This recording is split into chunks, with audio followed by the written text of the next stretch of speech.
How long would it take you to solve a problem without the internet? Not a technical problem, not something with a clear right answer you could look up, but a real everyday challenge. Figuring out a route through an unfamiliar city, calculating something in your head, cooking a meal from scratch without following a recipe, writing something without autocorrect, sitting with a difficult decision without asking anyone. How long before you reach for your phone? I am not asking that to make you feel bad. I am asking because researchers, psychologists, and neuroscientists have been documenting something over the past decade that is genuinely uncomfortable to confront. Modern humans, in several measurable areas, are objectively worse at things that previous generations did without thinking. Not because we are less intelligent, but because we have grown accustomed to tools doing those things for us. And the question that follows from that observation is not a societal one, it is a deeply personal one. Can you actually still do anything yourself? Everyday skills, what we used to know, and what quietly slipped away. Let us start with something almost everyone can relate to. Someone asks you what 17 times 8 is. No calculator, no phone, no help, just you and the question. How long does it take? Research shows that the ability to perform mental arithmetic has declined significantly in Western populations since the 1970s. That sounds abstract until you think about what it means in daily life. People can no longer calculate tips in their heads. They cannot estimate whether the price at a checkout register makes sense. They cannot do basic household budgeting without a digital tool doing the arithmetic for them. That is not an attack. It is an observation with real data behind it.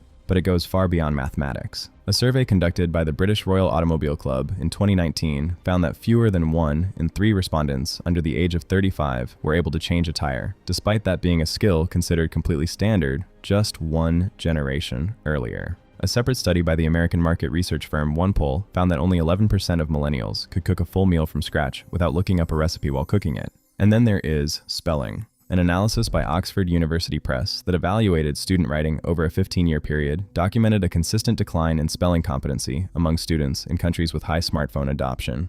The researchers did not attribute this solely to smartphones, but the correlation was statistically significant and appeared consistently across different countries and age groups. Here's the objection most people raise at this point. Why should I need to know these things when a tool can do it better and faster? And that objection is not wrong, but it does not answer the actual question, which is not whether we should use tools, but what happens to us when the tools disappear and what is quietly happening to us while we rely on them every single day.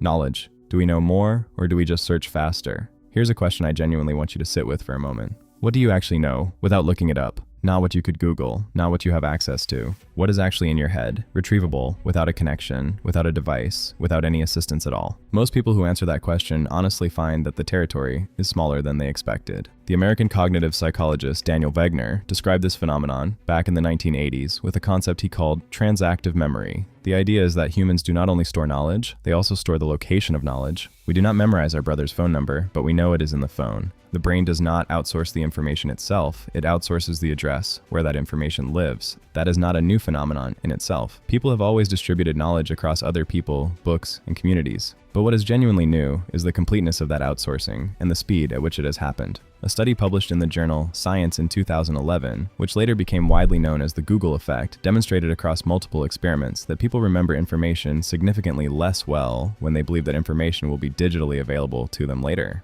The brain makes a different storage decision the moment it knows that external storage is an option. That is fascinating on its own, but it has a consequence that rarely gets discussed openly. Knowledge that lives inside your head connects. It combines with other things that are also inside your head. It surfaces when you are not looking for it. It forms new connections at 3 in the morning, in the shower, in the middle of a conversation you are not even thinking about. Knowledge sitting on a server does none of that. It waits there until you go looking for it. So the question is not whether we have access to more knowledge than previous generations. We obviously do. The question is whether access is the same thing as knowledge, and whether a society that depends on instant availability can think as well as a society that has internalized what it knows. And that leads directly to the next uncomfortable observation. Problem solving. Are we still thinking for ourselves? Here's a situation that many people recognize, but rarely say out loud. You are facing a problem, not a technical one, not something a tool can resolve, but a real human challenge. A difficult decision, a complex situation, something that requires you to weigh options, sit with uncertainty, and work through it without a quick answer available. How long before the first impulse arrives to ask someone or something for help? Researchers at the University of Virginia published a study in 2014 that initially sounded almost like a joke. Participants were placed in an empty room and asked to sit quietly with their own thoughts for somewhere between 6 and 15 minutes. No distractions, no devices, no tasks, simply thinking. The result was striking. A significant portion of participants chose to give themselves a mild electric shock rather than continue sitting alone with their thoughts. They preferred mild physical discomfort over the experience of being alone with their own minds for a few minutes. This study has been replicated and debated extensively since its publication, but the question it raises is larger than the experiment itself. If many people struggle to sit with their own thoughts for 10 minutes, how capable are we of working through genuinely complex problems that require hours, days, or weeks of sustained thinking? The Harvard researchers whose study was published in 2024 documented that regular AI users who adopted answers without questioning them showed measurably reduced ability in follow-up tests to solve similar problems on their own, even when the original AI answers had been correct.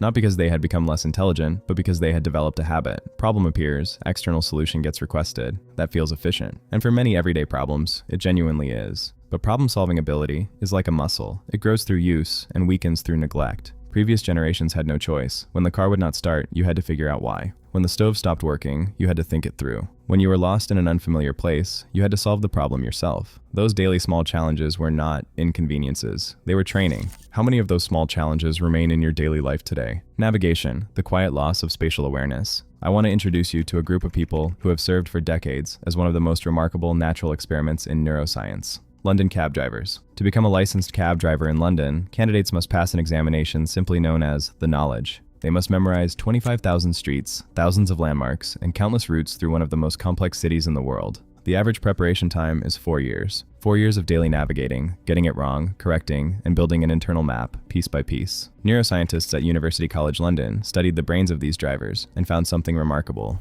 The hippocampus, the brain region responsible for spatial memory and navigation, was measurably larger and structurally different in experienced London cab drivers than in a comparison group of non-drivers. The brain had physically changed because it had been actively navigating for years. That is not a metaphor. That is neuroplasticity in its most concrete and measurable form. Now consider the opposite. A study from the University of Montreal, published in 2017, examined GPS use and its effects on the hippocampus over time. The finding was clear. Regular GPS users showed significantly less activity in precisely those brain regions that are engaged during independent navigation. The more frequently someone relied on GPS, the lower the hippocampal involvement when orienting themselves in physical space. That does not mean GPS is harmful, but it does mean the brain stops training something when a tool takes over that function, and a brain that stops training an ability becomes weaker in that area over time. That is not an opinion, that is biology. 2 generations ago, a person could give a stranger accurate directions spanning several towns and get them right from memory. Today, many people cannot describe the route from their apartment to the nearest grocery store without checking their phone, even though they have made that exact trip hundreds of times. That is not a small thing.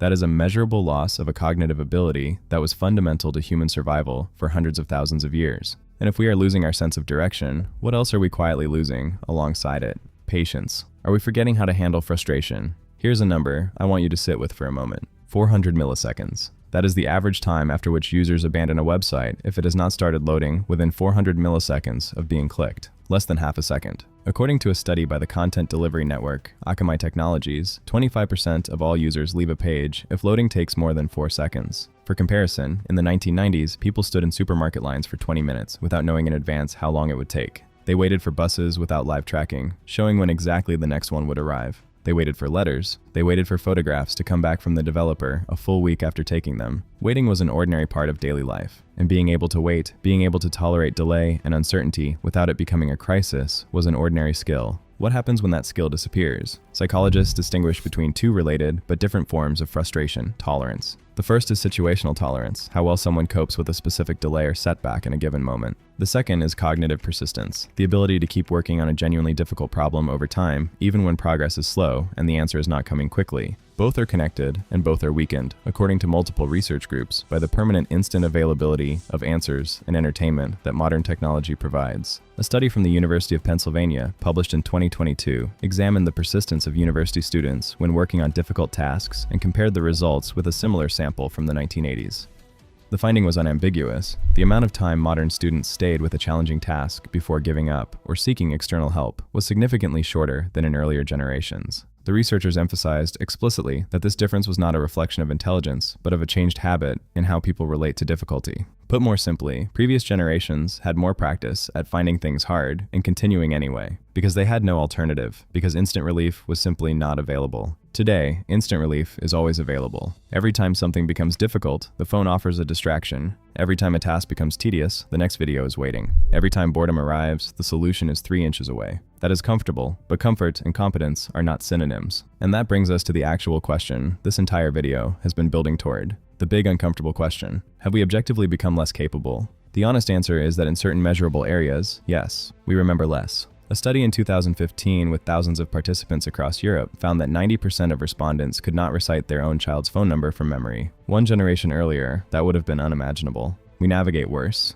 The Montreal study that tracked GPS use over several years documented measurable declines in hippocampal activity among regular GPS users. We calculate less well, we spell less accurately, we cook from scratch less often, we repair things ourselves less often, we solve problems without external help less often. Those are not opinions. Those are data points from measurable studies in measurable domains. But here's what we have to be honest about. Does that make us worth less? Does it make us weaker? Does it make us inferior to previous generations? The answer to that is considerably more complicated. Because what previous generations could do, they could do within a context where those abilities were necessary for survival and daily function. They memorized phone numbers because there was no other option. They navigated independently because GPS did not exist. They calculated in their heads because no calculator was available. Competence always grows from necessity and practice. When necessity disappears, competence tends to follow over time. That is not a moral failure. That is straightforward human adaptation. The real problem is not that we use tools. The real problem is that we rarely consciously decide which abilities we want to keep anyway.